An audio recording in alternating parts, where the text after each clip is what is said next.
एक बदनसीब लड़की की दर्द भरी कहानी। यह दर्द भरी कहानी है एक लड़की की, या फिर यूं कहूँ तो भी गलत ना होगा कि यह कहानी है एक बदनसीब लड़की की। वैसे इस दुनिया में लड़की होना ही जीवन को काफी कठिन बना देता है, और जब आप दिखने में अच्छे ना हो, पढ़ाई लिखाई में भी अच्छे ना हो, तब सोचिए कठिनाई का लेवल क्या होता होगा। संध्या बचपन से ही पढ़ाई लिखाई में कमजोर थी। रंग उसका सांवला था, नाक नक्शा भी बाकी लड़कियों की तुलना में इतना खास न था। ऊपर से भगवान ने दांतों की बनावट भी टेढ़ी मेढ़ी दी थी।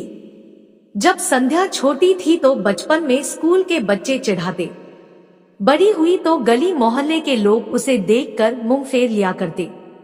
कोई भी उसका दोस्त बनने के लिए तैयार न था, उसके रिश्तेदार भी कुछ खास उसे भाव दिया ना करते।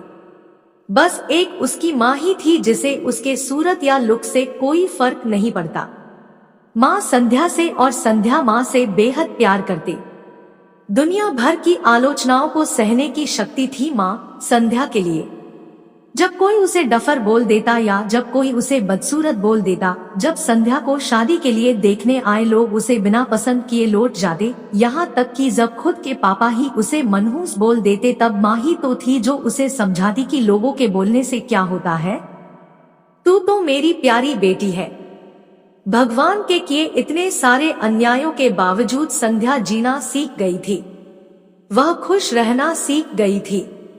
जो भी गिनेचने लोग उससे बातें करते, उन्हें चुटकुले सुनाकर हंसाया करती और खुद भी ठहाके लगाकर हंसा करती।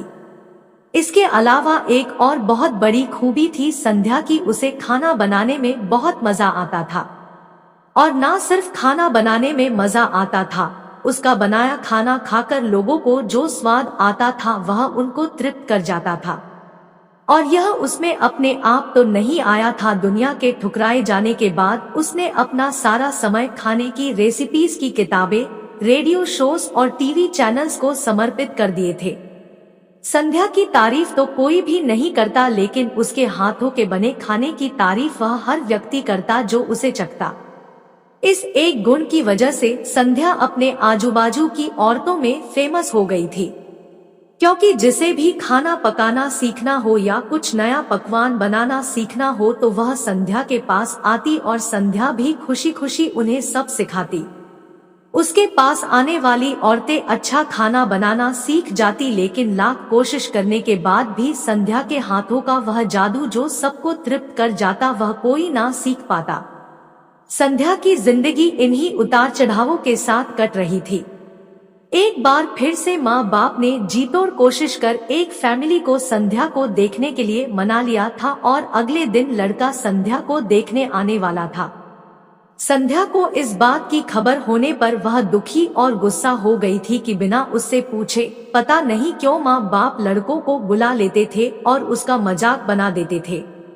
माँ ने संध्या को समझाया था कि ऐसा ही होता है, कोई भी बेटी अपने माँ बाप के यहाँ हमेशा नहीं रहती, उसे एक दिन शादी करके जाना ही पड़ता है।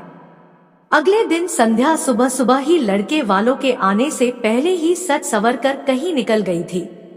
उस दिन लड़के वाले घर आकर माँ बाप को बहुत खरी खोटी सुना कर गए थे। वैसे भी पापा को संध्या पर हमेशा ही गुस्सा रहता था, लेकिन उसकी इस हरकत ने उनको गुस्से से पागल कर दिया। उस दिन पापा ने संध्या का सारा गुस्सा माँ पर उतार दिया था, यह कहकर कि एक मनहूस बेटी को जन्म देकर भी तुम्हारा मन नहीं भरा था, इसलिए उसको लाड प्यार देकर सर पर बिठा लिया है। हमेशा अपनी बेटी के बारे में गलत बोलने वालों से नाराज रहने वाली माँ आज खुद संध्या से नाराज हो गई थी, और वह अब संध्या के घर वापस आने की बेसब्री से राह देख रही थी ताकि अपना गुस्सा उस पर उतार सके। सूरज ढलने से पहले संध्या घर लौट आई थी। उसके चेहरे पर एक अजीब सी खुशी थी। हाथों में एक चेक था और एक सर्टिफिकेट भी। संध्या माँ से कुछ कहना चाहती थी, लेकिन इससे पहले कि संध्या अपने मुंह से एक भी शब्द कह पाती, माँ ने उसे खरी खोटी सुनाना शुरू कर दिया। गुस्से में माँ बोलते बोलते इतना कुछ बोल गई कि को संध्या ने कभी सपने में भी नहीं सोचा था। माँ ने कहा, बाकी सभी लोग सही थे, तुम सच में मनहूस हो। तुम्हारी वजह से हर कोई परेशान है।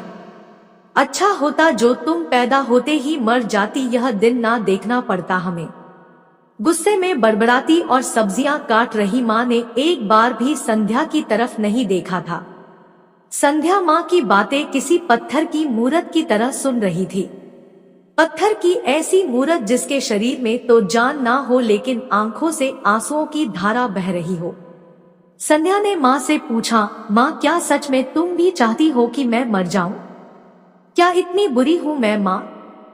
अभी भी गुस्सा सर पर सवार होने की वजह से माँ ने कह दिया, हाँ। बिना एक पल भी सोचे संध्या ने सीधा अपने कमरे में जाकर कमरा अंदर से बंद कर लिया था। 1-2 मिनट बाद गुस्सा थोड़ा शांत होने पर माँ को अपनी गलती का एहसास हुआ तो संध्या के रूम के तरफ गई। उन्हें पता चला कि संध्या ने रूम को अंदर से बंद कर लिया है। गुस्से में कुछ कर ना ले इसलिए माँ ने तुरंत पापा को इस बात की खबर दी। दोनों ने काफी दरवाजा खोलने की कोशिश की लेकिन जब नाकामयाब रहे तो दरवाजा तोड़ दिया। अपने स्कार्फ से फांसी का फंदा तैयार कर संध्या पंखे से लटक रही थी। ज्यादा वक्त नहीं हुआ था, वह सिर्फ बेहोश हुई थी। माँ पापा ने तुरंत उसे पंखे से अलग किया और बेड पर लेटाया। पापा ने तुरंत डॉक्टर को फोन किया। तब माँ का ध्यान बेहोश पड़ी संध्या के हाथ में पकड़ी एक चिट्ठी और पास ही में पड़े 5 लाख के चेक और 5 स्टार होटल में शेफ की नौकरी के लिए कंफर्मेशन लेटर पर पड़ी जो संध्या अपने साथ लाई थी। माँ और पापा ने वह चिट्ठी खोलकर पढ़ी जो उसने अभी अभी लिखी थी। चिट्ठी कुछ इस प्रकार थी, मम्मी और पापा मैं जानती हूँ मेरे जन्म से लेकर आज के दिन तक मैंने ऐसा कुछ भी नहीं किया है जिस पर आप गर्व कर सके, लेकिन मैं आपको बताना चाहती थी कि आज मैं खाना पकाने के नेशनल लेवल कंपटीशन को जीत चुकी हूँ और यह 5 लाख का चेक मुझे प्रथम स्थान पर आने के लिए मिला था। जजीज को मेरा खाना इतना पसंद आया था कि उन्होंने मुझे एक बहुत बड़े होटल में बतौर मास्टर शेफ की नौकरी के लिए कंफर्मेशन लेटर ही दे दिया था। पूरी दुनिया मेरे खिलाफ है, मुझे इस बात का कभी भी फर्क पड़ा ही नहीं था और ना ही बाबूजी की कड़वी बातें मैंने अपने दिल पर ली थी, क्योंकि मैं जानती थी बाहर से सख्त दिखते मेरे बाबूजी अंदर से तो मुझे प्यार ही करते थे। प्यार ना करते होते तो बिना मांगे मुझे कपड़े, मिठाइयाँ, पटाखे ये सब ना लाकर देते। माँ के प्यार को कोई क्या बयां कर सकता है। मेरी माँ मेरे लिए मेरी सारी दुनिया थी।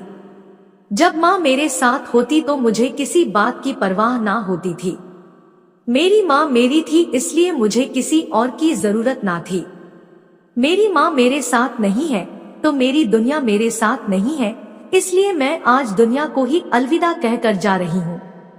मैं जानती हूँ आपने कभी ना कभी भगवान से यह दुआ जरूर मांगी होगी कि अगले जन्म में मेरे जैसी औलाद ना मिले, लेकिन मैं हमेशा यह प्रार्थना करती थी कि अगले जन्म में तो क्या मेरे हर जन्म में मुझे आप जैसे ही माता पिता मिले, और आज भी यही प्रार्थना करके उसी भगवान के पास जा रही हूँ। चिट्ठी पढ़ते पढ़ते माँ और पापा सर से पांव तक पछतावे में डूब गए थे और बेहोश पड़ी संध्या के सर पर हाथ फेरते हुए फूट फूट कर रो रहे थे। दोस्तों, कहानी अच्छी लगी हो तो वीडियो को लाइक करें और कमेंट करके बताएं। साथ ही चैनल को सब्सक्राइब करना मत भूलना ताकि ऐसी ही वीडियोस मैं आपके लिए लाती रहूं।